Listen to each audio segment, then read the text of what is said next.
বুড়া চাচা যারা বিড়ি খান, আপনাদেরকেও বলি মিয়া, কোন লজ্জায় এই বিড়ি খাওয়াই না বেড়ই নবীজি সাল্লাল্লাহু আলাইহি ওয়াসাল্লামের সামনে দাঁড়াবেন? কেমনে দাঁড়াবেন মিয়া?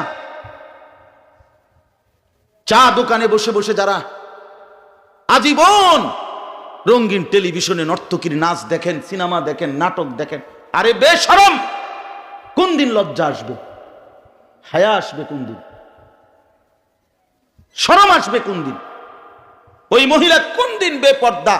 20টা বছর ধরে যেই বেটি, যেই মেয়েটা বেহায়া বেপর্দা চলে, ওই অসভ্য নারীকে বলেন তোর কোন বাপে তোরে সুপারিশ করে? হাসরের ময়দানে টের পাবি। যেই বেটা করে দেখাইলি জীবন ভর নিজের রূপ আর যৌবন, নিজের বেপর্দা জিন্দিগি, ওই বেহায়া পুরুষগুলার লিস্টি করে রাখিস।